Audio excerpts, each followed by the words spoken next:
Most gardeners know what it feels like to win in June and lose in August. The spring planting goes in with real hope. Things come up. You get a week or two of good harvesting, and then something shifts. A plant bolts. A vine gives everything it has and then quits. You find yourself walking out to the garden in the middle of summer with a basket and coming back with almost nothing in it. The season is not over, but the garden has decided it is. This is a pattern that an Amish gardener thinks about deliberately before a single seed goes into the ground. Not just what to grow, but what will keep going. There's a difference between a crop that produces and a crop that produces without stopping. One that the more you take from it, the more it seems to give. The 7 crops on this list are chosen for exactly that quality. They are not the flashiest plants in the seed catalog, but they are the ones an Amish family returns to every year because they do not quit when July arrives, or when the weather turns strange, or when life gets busy and the garden has to take care of itself for a few days. 2 of these crops I want to draw your attention to right now before we get into the list. One sits near the middle and is something most gardeners have never grown or never thought of as a food crop at all. Yet it may be the most reliably continuous producer in this entire group. And the last one has a name you might not recognize, but once you understand what it does over a full season, you will wonder why you have been planting its more demanding cousin all along. Both are worth waiting for. Let's start at the beginning. The first crop on this list is the pole bean, and if you have only grown bush beans before, the difference is worth understanding. A bush bean is a sprint. It produces heavily for 2 or 3 weeks, and then it is done. A pole bean is something else entirely. An Amish gardener trains them up a simple trellis made of whatever is on hand, and those vines keep climbing and keep flowering and keep setting beans all the way until frost. The rule passed down in many Amish households is simple. Pick every day or close to it. Beans left on the vine signal to the plant that its work is finished, that seeds have been made, and the season can end. Pick them young and often, and the plant reads this as an invitation to keep going. A single trellis of pole beans, tended this way, can feed a family from midsummer well into autumn. They are easy to grow, easy to preserve, and the vines themselves cost almost nothing to support. There are few better returns on a packet of seeds.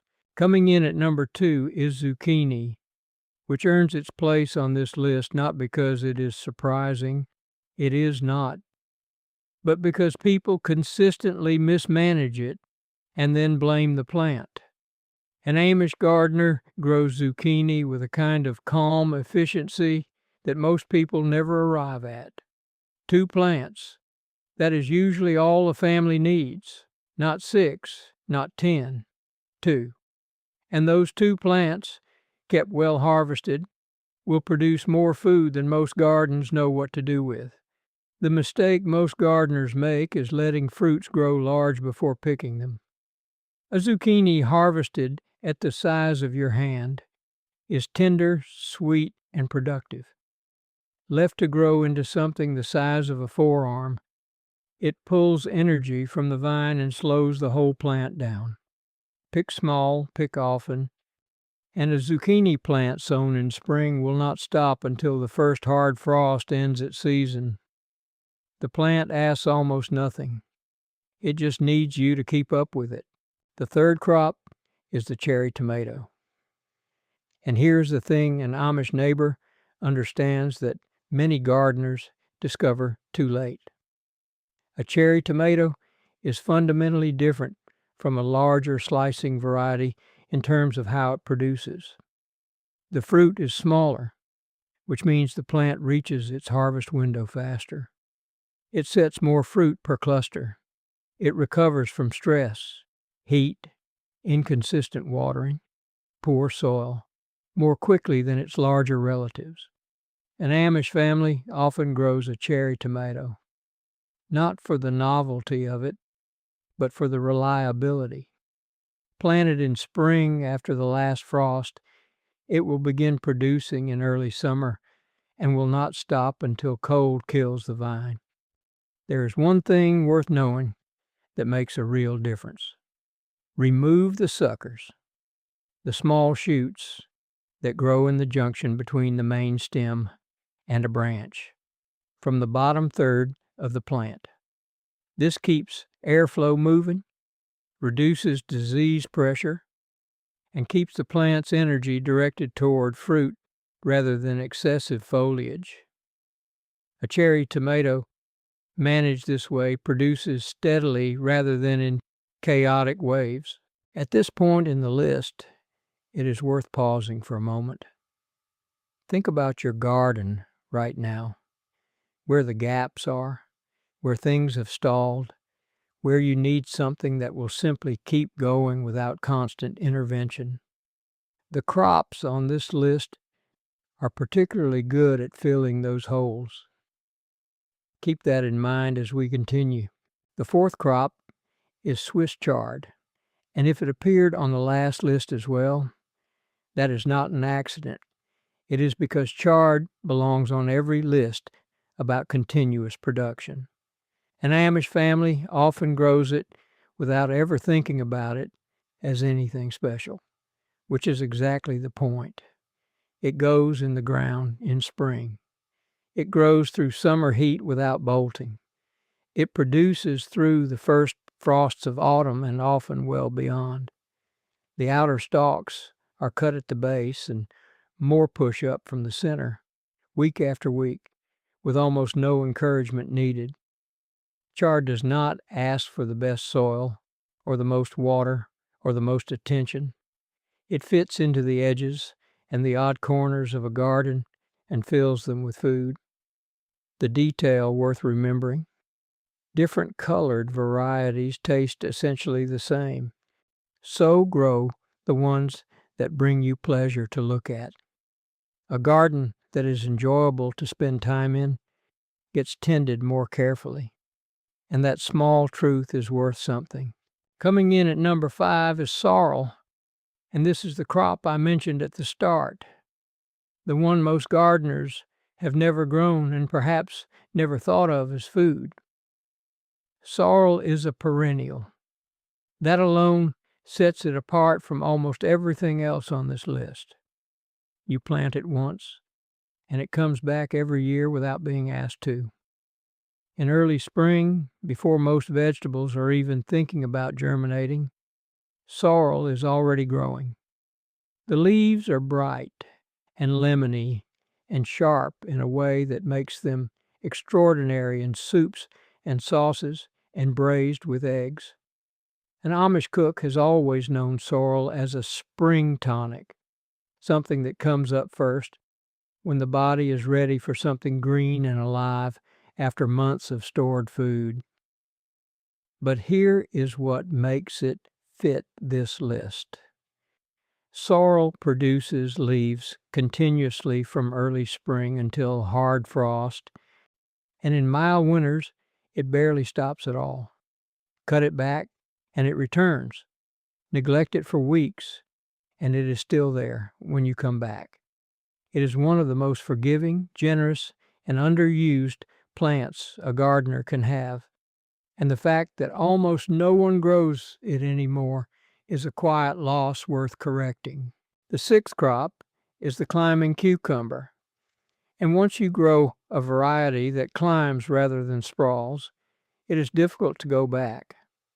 An Amish garden makes use of vertical space as instinctively as it makes use of horizontal space, and a cucumber trained up a fence or trellis demonstrates exactly why. Off the ground, the fruit hangs straight and grows evenly. Airflow reduces mildew which is the main thing that ends a cucumber plant's season prematurely. Harvesting is easier. No searching through sprawling vines, no missed fruits, hiding under leaves and turning yellow. And the plant, given vertical support, seems to produce longer than its sprawling cousins. The one thing an Amish gardener does that makes a consistent difference. As the vine climbs past chest height, they remove the lower leaves that are yellowing or touching the soil. Yet this keeps the plant clean, reduces disease from the ground up, and focuses energy on the fruiting zones higher on the vine. Harvest every 2 days, and the cucumbers will not stop coming. Here's something to do this week that costs nothing. Walk along the south-facing edge of your garden, or any bed that backs up against a wall or fence, and clear anything that is competing with your continuous producers for light. Shade from neighboring plants is one of the quiet reasons crops slow down in midsummer. An Amish gardener adjusts for this without making a production of it. A small pruning here, a stake moved there, a leaf canopy opened just enough to let the sun reach what needs it. This kind of attentive, low-effort maintenance is the difference between a garden that coasts and one that keeps going. The 7th crop is perpetual spinach, and if the name is unfamiliar, that is part of the point. Perpetual spinach is not true spinach. It is a leaf beet, a close relative of Swiss chard, with the look and flavor of spinach, but almost none of spinach's weaknesses. True spinach bolts in heat, turns bitter, and ends its productive season before summer is half over. Perpetual spinach does not. It holds through warm months, keeps producing large, dark, mild-flavored leaves, and can be cut again and again from the same plant across the entire growing season. An Amish garden that runs perpetual spinach alongside true spinach rarely runs out of leafy greens. The true spinach carries the cool months, and the perpetual spinach carries everything else.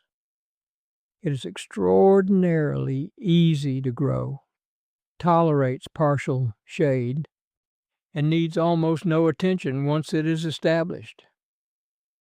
Most people have never heard of it. Most people who try it once never go back to growing only the standard kind. The gardens that never stop producing are not the result of unusual skill or unusual luck. They are the result of a quiet philosophy that an Amish gardener applies almost without thinking. Choose plants that give back more than they take, that recover rather than quit, that reward consistency with abundance. The work of spring is not just planting, it is deciding. Deciding which crops will carry the whole arc of the season, which ones will still be in the basket when September arrives and most of the garden has gone quiet. These 7 crops are that kind of decision. Any one of them, given a fair start in spring, will earn its place in the ground all the way to frost. If one of these caught your attention today, or if you're planning to try something on this list for the first time, I would love to hear about it in the comments below. Thanks for spending some time in the garden with me today. I'll see you in the next one.